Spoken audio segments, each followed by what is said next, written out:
Bonjour tout le monde. Donc, on était resté, on avait terminé le chapitre 1, donc on va entamer cette partie 2, chapitre 2, concernant la théorie de Weyukel. Donc, c'est un chapitre qui est très important parce qu'on aura besoin pour ce chapitre 3, concernant les piles électrochimiques. Donc, concernant cette théorie de Weyukel, donc il va se baser essentiellement sur deux choses importantes, sur ce qui se passe au sein de la solution. Donc, on cherche à faire passer un électrolyte en solution. Donc, vous savez bien qu'un électrolyte, il a tendance à se dissocier. Donc, la dissociation de l'électrolyte dépend d'une part de ce qui se passe, donc, du comportement de l'électrolyte vis-à-vis du solvant existant au sein de la solution, et aussi des effets des interactions interioniques entre les différents ions qui coexistent. Donc, pour le rôle du solvant, si je considère un électrolyte tel que KCl, par exemple, à l'état solide, vous savez bien que KCl à l'état solide, c'est un sel qui est très bien ordonné. Donc, il forme un cubique à face centrée. Donc, j'aurai des ions K plus et Cl- qui forment chacun un cubique à face centrée. Je peux prendre l'origine sur soit un cation, soit un anion. Si je considère que dans la maille élémentaire que je choisis, je prends l'origine sur un K+, donc les K+, vont occuper les centres des faces et le sommet du cube. Donc le cube il a 8 sommets, donc j'aurai les 8 sommets occupés par K+, et j'ai 6 faces, donc chaque milieu de face va être occupé par K+. Si K+ occupe les sommets et les centres des faces, les Cl- dans ce cas-là vont occuper le milieu des arêtes et le centre du cube. Je forme ainsi un système cubique à face centrée très stable, compact. Dans ces cristaux ioniques, les ions s'attirent par l'attraction électrostatique et l'ensemble atteint la stabilité maximale lorsque les dispositions respectives des différents ions correspondent au réseau cristallin. C'est-à-dire que on parle dans ce cas-là de distance d'approche maximale entre cation et anion. Donc le cation et l'anion ont tendance à s'attirer, jusqu'à ce que j'aboutis à la stabilité du système cristallin. Maintenant, si je cherche à faire passer le KCl en solution. Donc tout d'abord, à l'état solide, les forces électrostatiques qui règnent entre K+ et Cl- sont du type F, qui est égal à QQ' sur 4pi epsilon 0 R carré. Q, donc si je considère que Q est égal à Z plus E, Q' Z moins E, donc j'aurai la force colombienne à l'état solide qui règne entre entre cation et anion, et de l'ordre de E carré Z plus Z moins sur 4pi epsilon 0 R carré. Maintenant, si je fais passer mon cristal, ou mon solide, en solution, donc j'aurai cette force colombienne qui a tendance à persister, mais il va devenir moins forte à cause de ce qu'on appelle constante diélectrique du solvant. Donc, la constante diélectrique du solvant se traduit par le rapport epsilon sur epsilon 0.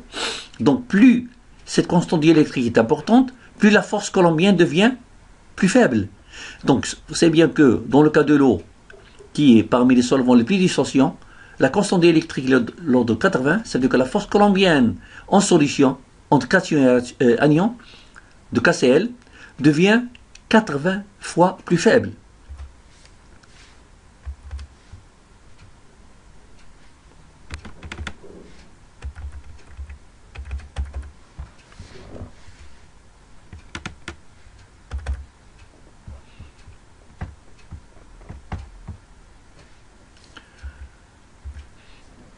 Dans l'eau, on avait dit que cette constante diélectrique qui est de l'ordre de 80 va intervenir de telle façon à ce que la force colombienne qui va régner entre K+ et Cl- devient 80 fois plus faible.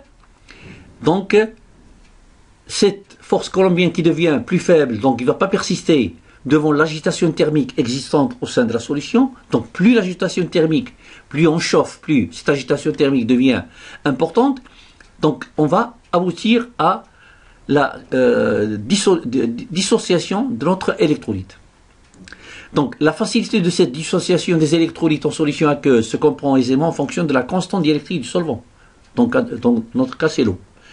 Donc théorie de Weyukel. Donc cette théorie de Weyukel va s'intéresser essentiellement au phénomène d'interaction interionique qui existe en solution.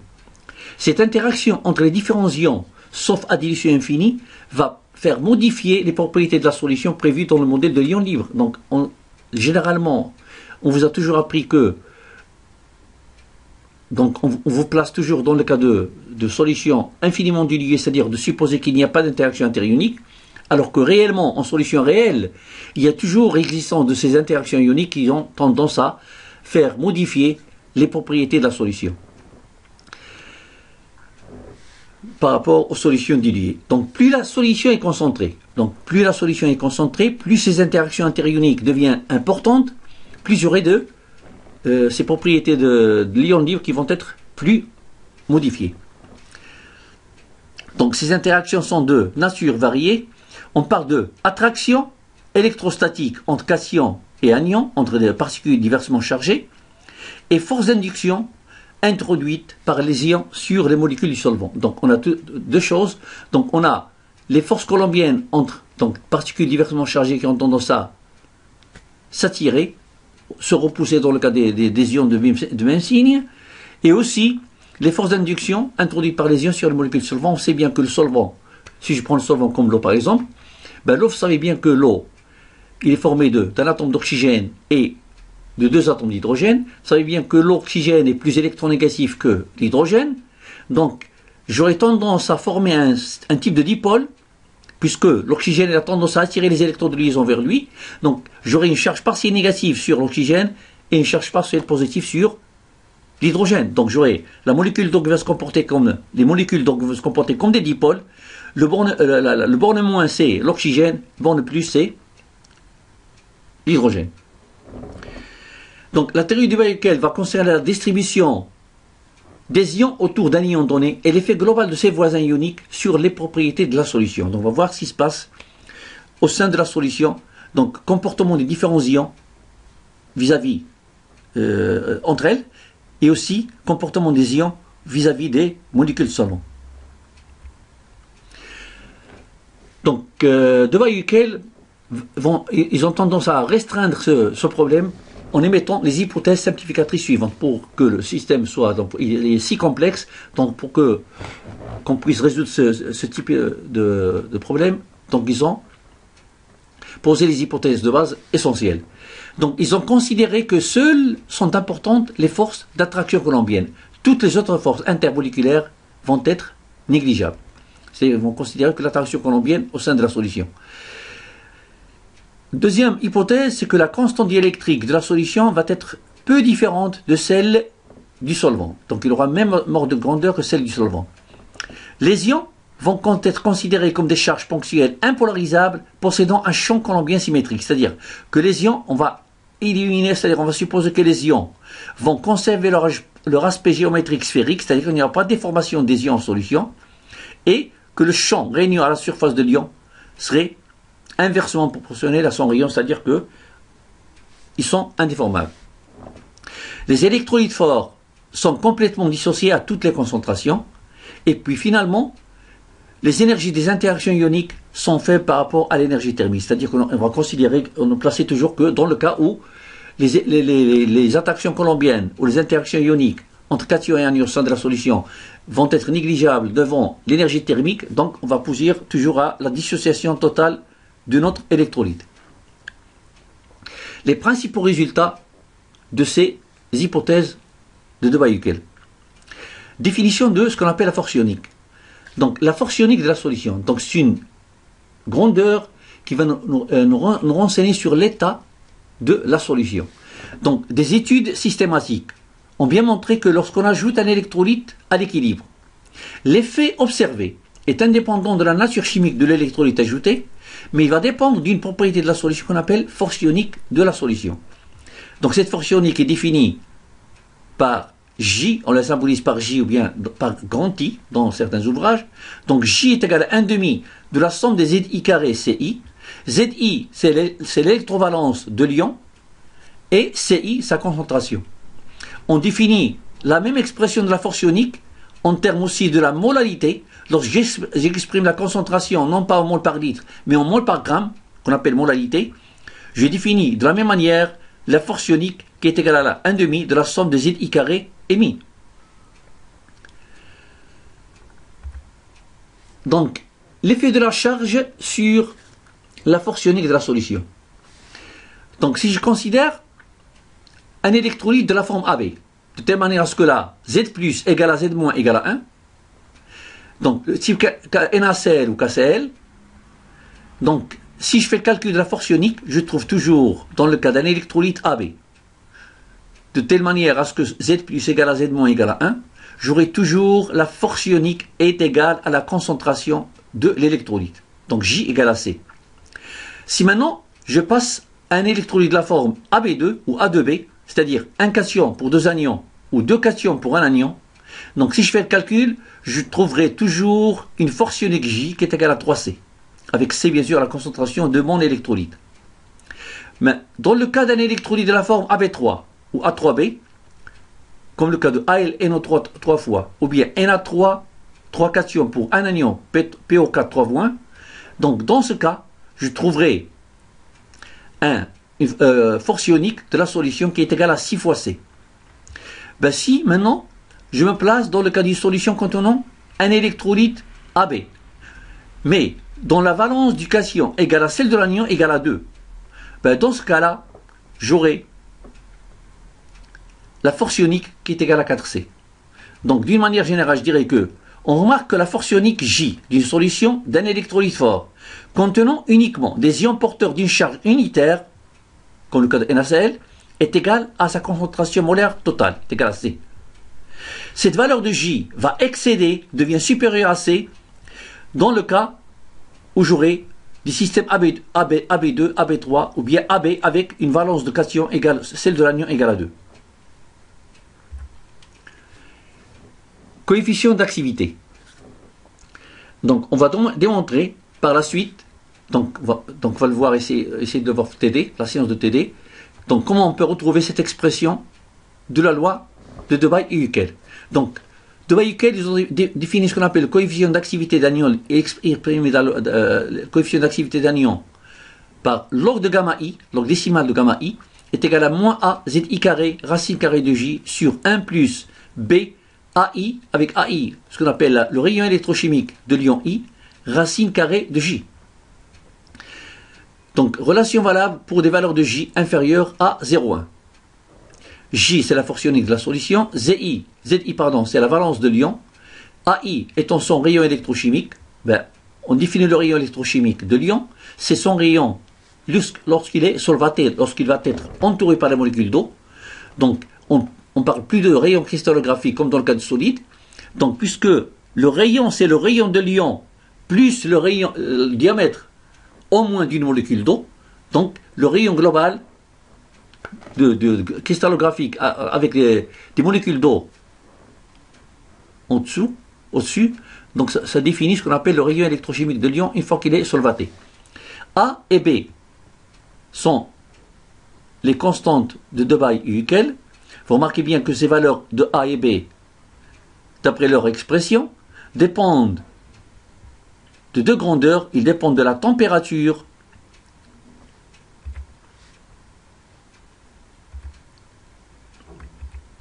ils dépendent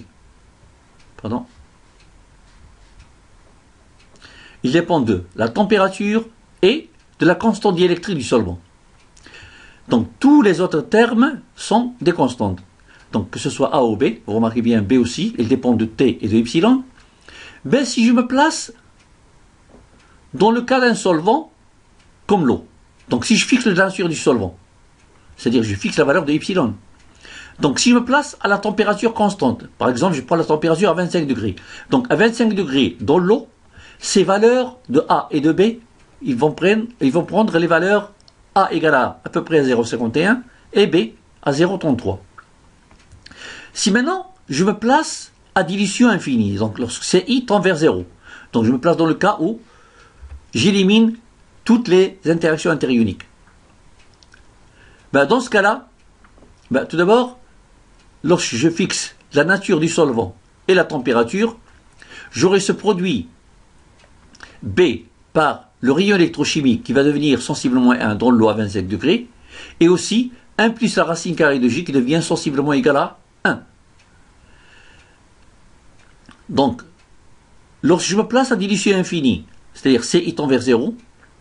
Donc, pour des valeurs de J inférieures ou égales à 0,01, ben ce terme-là, vous remarquez bien que ce terme au dénominateur, donc puisque BAI devient sensiblement à 1 plus racine carrée de J devient sensiblement égal à 1, donc je définis ce qu'on appelle la loi limite de Debye-Hückel pour un ion qui devient égal à moins A ZI carré racine carrée de J. Donc je définis ces deux relations, donc ça, ce qu'on appelle la loi généralisée de Debye-Hückel pour des valeurs de J inférieures à 0,1, et celle-ci c'est la loi limite de Debye-Hückel pour des valeurs de J inférieures ou égales à 0,01. Donc vous remarquez bien que cette expression de gamma I en relation de Debye-Hückel, donc qui définit gamma I, ne dépend que de la force ionique de la solution lorsque je fixe la nature du solvant et la température se maintient comme étant constante. Donc gamma I ne varie qu'en termes de la force ionique de la solution. Activité ionique de l'ion. Donc j'ai défini cette relation très importante, symbolisée par AI égale à gamma I multiplié par CI. CI étant la concentration de l'ion, gamma I étant son coefficient d'activité, et AI c'est l'activité de l'ion. Ça veut dire quoi? Comment je peux lire cette relation? Donc, si je mets une entité I en solution à la concentration CI, donc ce qui m'intéresse en solution, c'est la partie active de cet ion. Donc la partie active de l'ion, ce qu'on appelle son activité, donc c'est ce qu'on définit par son activité AI. Et gamma I va mesurer son coefficient d'activité. Donc ce coefficient d'activité, généralement en solution, il est inférieur à 1, donc il devient égal à 1 uniquement à dilution infinie, où je suppose que je néglige toutes les interactions interioniques. Ben dans ce cas-là, je dirais que toute la quantité CI de l'ion I que je mets en solution va être active. Alors qu'en réalité, la partie active de l'ion est presque toujours inférieure à CI. Je mets CI, mais la partie active c'est AI. Donc, toute la quantité CI que je mets en solution serait active uniquement lorsque je me place à dilution infinie, où gamma I devient égal à 1, c'est-à-dire que je néglige toutes les interactions interioniques. Donc, le même raisonnement que je viens de faire pour cette expression de AI qui est égal à gamma I par CI, je peux le refaire pour AI égale à gamma I MI lorsque la concentration est exprimée en mol par gramme, c'est-à-dire molalité. Donc, c'est similaire. Je définis maintenant ce qu'on appelle l'activité et coefficient d'activité ionique moyen. Ben, si je considère, on a défini le coefficient d'activité ionique, maintenant je vais essayer de définir ce qu'on appelle le coefficient d'activité moyen. Ben, si je considère un électrolyte de la forme AXBY, qui va se dissocier en donnant X cation AZ+, plus Y anion BZ-, j'écris que l'activité de l'électrolyte AXBY, c'est égal à l'activité du cation à la puissance X, multiplié par l'activité de l'anion BZ- à la puissance Y. Donc c'est l'activité de AZ+, qui est le cation A+, à la puissance X, multiplié par l'activité de l'anion BZ-, que je symbolise par A- à la puissance Y. Ben, je connais la relation qui relie activité ionique de l'ion I, qui est égale à gamma I par CI, je vais l'écrire pour le cation et pour l'anion.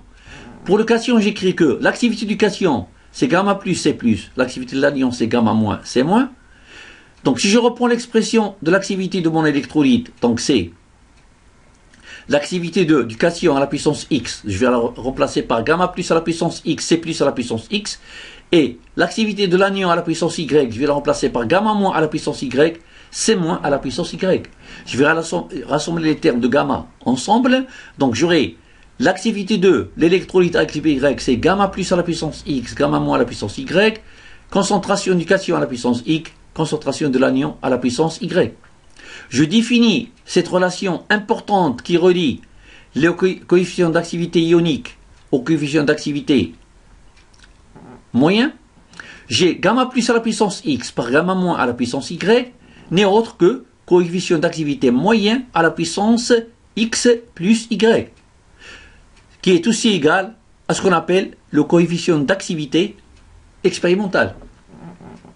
Donc je peux alors écrire que l'activité de mon électrolyte AXBY est égale à gamma moyen à la puissance X plus Y à la puissance multiplié par gamma plus à la puissance x par gamma moins à la puissance y, c'est égal aussi à gamma expérimentale, concentration du cation à la puissance x par la concentration de l'anion à la puissance y.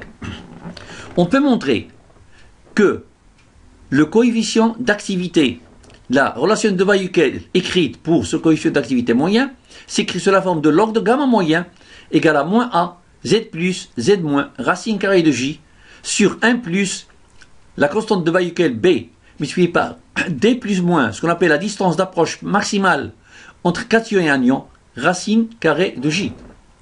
Vous remarquez bien que, donc si elle est similaire à celle de coefficient d'activité ionique, donc la différence apparaît uniquement, là vous remarquez bien, au lieu de mettre zi au carré, je mets z plus, z moins parce que j'ai deux types d'anions, et au lieu de mettre le rayon électrochimique de l'espèce en solution, je mets d plus moins, symbolisant la distance qui sépare le cation et l'anion. Ça, ce qu'on appelle la relation généralisée de Debye-Hückel pour les coefficients d'activité moyens, valable pour des valeurs de J inférieures à 0,1. Donc ça, c'est la distance d'approche maximale entre cation et anion. Donc, je parle aussi, comme je viens de faire pour le coefficient d'activité ionique, le cas de coefficient d'activité moyen, j'ai défini la loi limite de Debye-Hückel. Lorsque je me place dans le cas où j'aurai B, D plus moins, qui est sensiblement égal à 1, le cas d'une solution comme l'eau à 25 degrés, et que j'aurai 1 plus racine carrée de J qui est sensiblement aussi égal à 1, ben dans ce cas-là, je me place dans le cas limite de cette loi de Debye-Hückel pour le coefficient d'activité moyen, qui est égal à moins A, Z plus Z moins, racine carrée de J. Relation valable pour des valeurs de J inférieures ou égales à 0, 0,1. Ben, comment on peut retrouver cette expression de Debye-Hückel pour le coefficient d'activité moyen? Ben, si je considère mon électrolyte de départ, donc il va se dissocier en donnant X cation, AZ plus Y, anion, BZ moins.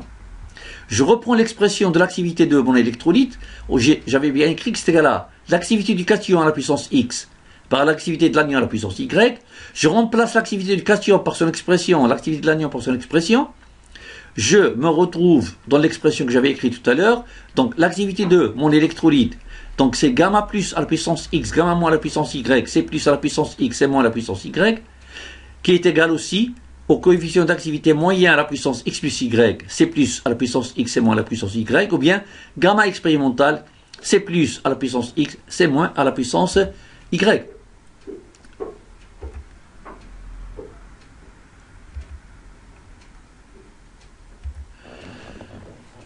Donc, à partir de cette loi de Debye-Hückel, que j'avais écrite pour un ion, on avait écrit pour un ion que log de gamma i, pour des valeurs de J inférieures à 0,1, s'écrit sous la forme de moins A, ZI carré, racine carrée de J, sur 1 plus BAI, racine carrée de J. Donc je vais l'appliquer pour l'anion et pour le cation. Donc pour l'anion, j'écris, c'est moins A, Z moins carré, racine carrée de J sur 1 plus B, rayon électrochimique de l'anion, racine carrée de J. Pour le cation similaire, de la même manière. Donc à partir de cette relation fondamentale qui relie coefficient d'activité ionique au coefficient d'activité moyen, donc on avait écrit que gamma plus ou moins à la puissance x plus y est égal à gamma plus à la puissance x par gamma moins à la puissance y. Donc si j'applique le log à cette expression, log de a à la puissance x c'est x log de a, ou bien log de x à la puissance a c'est a log de x. Donc log de gamma moyen à la puissance x plus y c'est tout simplement x plus y log de gamma moyen.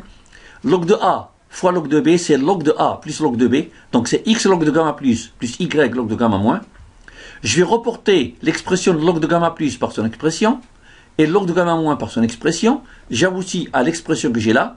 J'ai tout simplement remplacé log de gamma plus par son expression, log de gamma moins par son expression. J'aurai cette expression écrite là-dessus. Donc, maintenant, je vais essayer de me baser sur cette relation d'électroneutralité. Donc, j'avais bien dit que normalement, lors de la dissociation d'un électrolyte en solution, j'ai toujours la conservation de charges à gauche et à droite. Donc, j'ai autant de charges positives qui vont être compensées par la somme des charges négatives. Donc, xz plus qui est égal à yz moins. Maintenant, je vais essayer de multiplier par le même terme à gauche et à droite. Donc, si je multiplie par z plus, à gauche et à droite, donc j'aurai donc xz plus au carré égale à yz plus z moins. Et si je multiplie maintenant par Z- à gauche et à droite, j'aurai donc XZ plus Z- qui est égal à YZ- au carré. Donc, dans un premier temps, dans l'expression précédente, je vais remplacer XZ plus carré par YZ plus Z-, et YZ- au carré, je vais le remplacer par XZ plus Z-.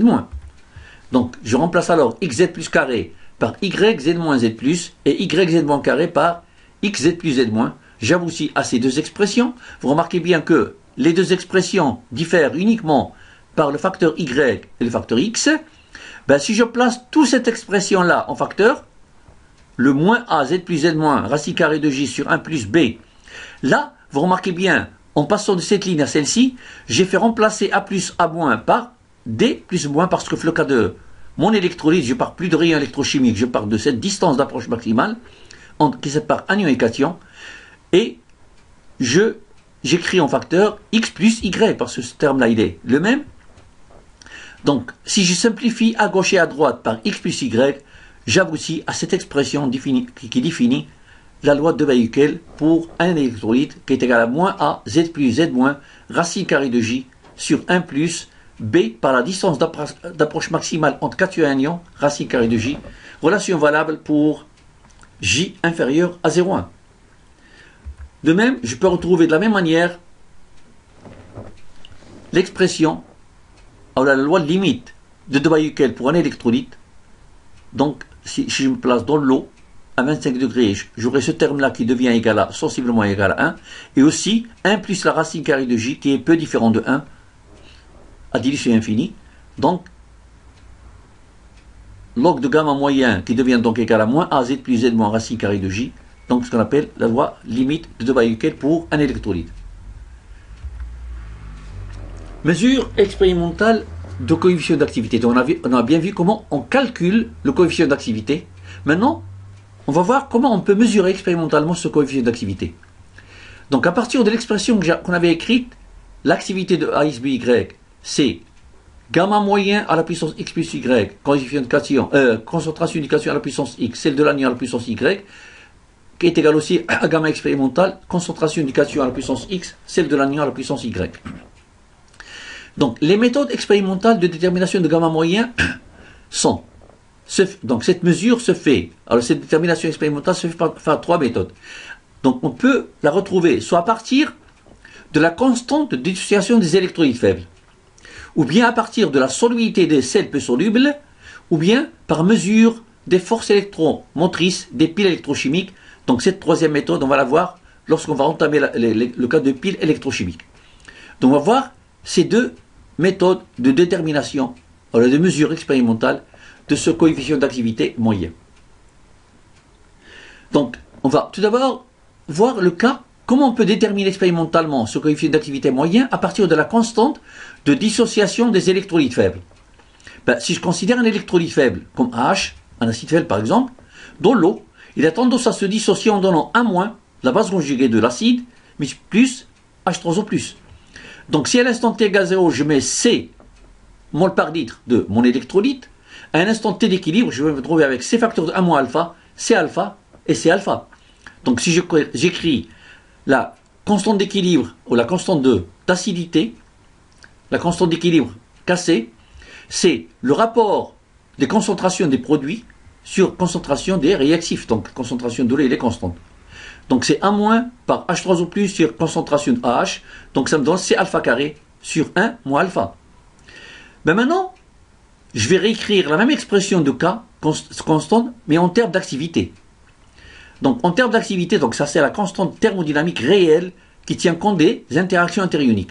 Donc au lieu d'écrire l'expression en termes de concentration, je vais la réécrire en termes d'activité, qui est le terme réel. Donc c'est l'activité de A-, activité de H3O+, sur l'activité de AH. Donc, l'activité de AI, c'est toujours gamma I par CI.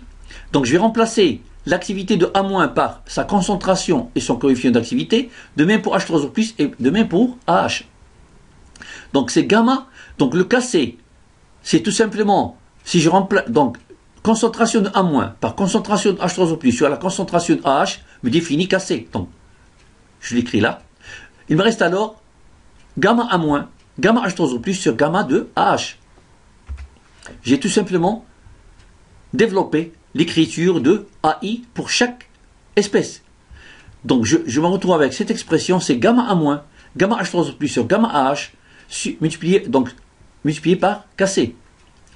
Donc là, vous remarquez bien que j'ai bien posé que gamma de AH est sensiblement égal à 1 parce que je me place dans le cas limite où les solutions sont, je suppose que les solutions sont suffisamment diluées que le non-électrolyte AH, que la partie non dissociée de mon électrolyte, se trouve dans la région de comportement de la loi d'Henry, c'est-à-dire que je vais me placer dans le cas limite où j'aurai gamma AH qui est sensiblement égal à 1 pour simplifier davantage l'écriture.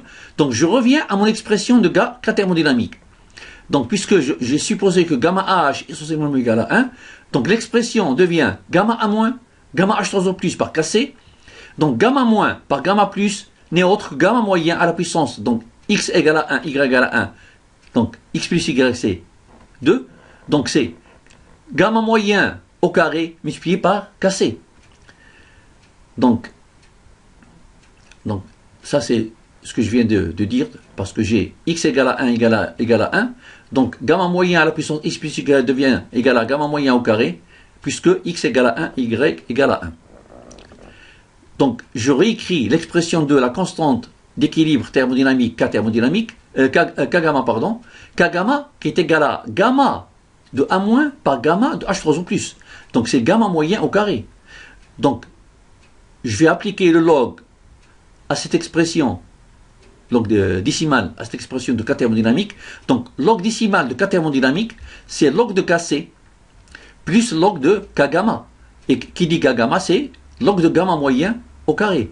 Donc log de gamma moyen au carré, c'est 2 fois log de gamma moyen. Donc c'est log Kc plus 2 fois log de gamma moyen. Donc je peux alors en tirer que log de Kc s'écrit sous la forme de log de K thermodynamique moins, je fais passer ce terme-là à gauche, donc c'est log de K thermodynamique moins 2 fois log de gamma moyen. Donc je définis par C comme étant la concentration initiale de mon acide, mon électrolyte, et alpha, donc là c'est alpha, c'est ce qu'on appelle le degré de dissociation de mon électrolyte, AH. Donc je vais essayer de voir comment je peux alors étudier la variation de Kc en fonction de gamma moyen. Qui dit gamma moyen dit J, la force ionique de la solution. Donc Kc peut être obtenu expérimentalement, c'est-à-dire pour chaque valeur de la concentration, on a une valeur de Kc, parce que Kc c'est quoi? C'est la concentration de A-, concentration de H3O+, sur concentration de AH. C'est-à-dire si je fais la concentration de mon électrolyte, j'aurai une valeur de Kc. Donc comment je peux alors déterminer log de gamma moyen expérimentalement? Donc je calcule tout d'abord la force ionique de la solution. Donc en solution, donc je tiens compte uniquement des ions, parce que la partie non dissociée comme AH qui est neutre n'intervient pas dans la force ionique. Donc dans la force ionique, on fait apparaître uniquement les ions. Donc cette partie-là neutre n'intervient pas dans la force ionique. Donc c'est 1/2 de la valence de l'anion, c'est moins 1 au carré, concentration de l'anion, plus la valence du cation, multiplié par la concentration du cation. Donc, puisque la concentration de l'anion est égale à concentration du cation égale concentration C, donc si je remplace, donc ça c'est C, donc j'ai éliminé ce A là, donc j'aurai C multiplié par 1 plus C multiplié par 1, ça fait 2C, 2C divisé par 2, ça fait C. Donc ça c'est C alpha, pardon. Ce petit A c'est alpha, parce que normalement si vous revenez à l'expression, la concentration de A- c'est C alpha, la concentration de H3O+, c'est C alpha. Donc je remplace, donc il faut remplacer le A par alpha, parce que il faut écrire le symbole. Donc ça fait C alpha plus C alpha, ça fait 2C alpha divisé par 2, ça fait bien C alpha. Donc je connais la valeur de J. Donc si je reprends l'expression de Kc, j'aurai log de gamma moyen qui est égal à moins AZ plus Z moins racine carrée de J. Donc puisque J c'est égal à C alpha. Je vais remplacer J par C alpha. Donc, si je reviens à l'expression de Kc, à l'expression de Kc, j'avais bien écrit que log de Kc est égal à log de K thermodynamique moins 2 log de gamma moyen de mon électrolyte. Donc, log de Kc, qui est égal à C alpha carré sur 1 moins alpha, est égal à log de K thermodynamique plus 2A Z plus Z moins racine carrée de J.